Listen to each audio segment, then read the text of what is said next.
Hi guys, ये सीमा आनंद कौन है और इन्होंने कौन ऐसा बात बोल दिया है जिसकी वजह से इस आदमी का मैं पोस्ट देखा हूँ, इतना लंबा चौड़ा इसने पोस्ट लिख दिया है। मुझे पढ़ने के बाद ये लगा ये आप लोगों को भी सुनना चाहिए। एक बार सुनिए इसका पोस्ट और आप ही लोग बताइएगा इसने सही लिखा है कि गलत लिखा है। पिछले 10 दिनों से मैं लोगों का रिएक्शन सोशल मीडिया पर देख रहा हूँ। हम कितने भी एजुकेटेड हो जाए, कितनी भी एडवांस हो जाए, एआई कितना भी प्रॉब्लम सॉल्व कर ले, लेकिन औरत को लेकर आदमी आज भी गुलाम है। औरत जिसे भोग बिना समाज नहीं चलता और जिसे समझे बिना समाज बीमार रहता है। आचार्य रजनीश कहते हैं, जिस समाज में सेक्स छुपाया जाता है वहाँ विकृति पैदा हो जाती है और जहाँ विकृति होती है वहाँ पाखंड राज करता है। सीमा हैदर आई थी, सीमा आनंद बोल रही है और आज समाज अब भी वही कर रहा है जो वह सदियों से करता आया है। औरत को घूरना, इस्तेमाल करना, फिर पत्थर मारना, यह पोस्ट किसी सीमा के पक्ष में नहीं है। यह पोस्ट तुम्हारी मानसिकता के खिलाफ है। सोचो, अगर साबुन बेचना हो औरत का चेहरा चाहिए, अगर परफ्यूम बेचना हो औरत का चेहरा चाहिए, अगर वाइन, अगरबत्ती, कॉन्डोम, क्रीम, शैम्पू बेचना हो हर जगह औरत का चेहरा चाहिए। लेकिन जब वही औरत अपने शरीर, अपनी इच्छा, अपने डर, अपने सेक्स, अपनी समस्या पर खुलकर बोल दे तो तुम्हारा गला सूख जाता है।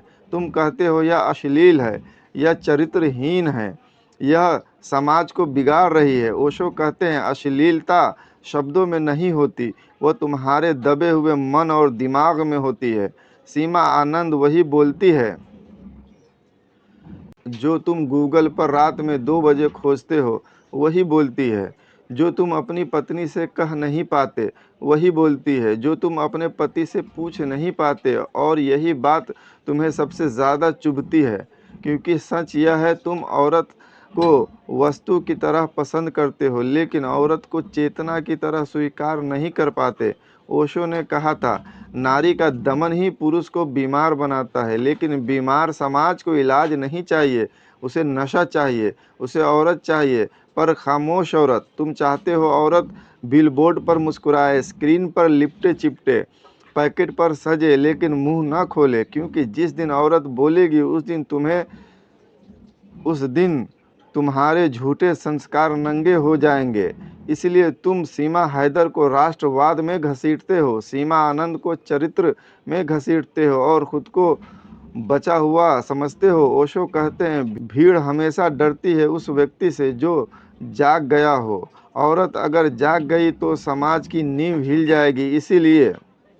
इसीलिए समाज उसे बदनाम करता है, उसे ट्रोल करता है, उसे चुप कराना चाहता है। लेकिन याद रखना, जिस समाज में औरत को बोलने नहीं दिया जाता वह समाज अंदर सड़ चुका होता है। यह पोस्ट तुम्हें अच्छा नहीं लगेगा क्योंकि यह पोस्ट तुम्हें खुश करने के लिए नहीं, जगाने के लिए लिखी गई है। हालांकि कोई जागने वाला नहीं है।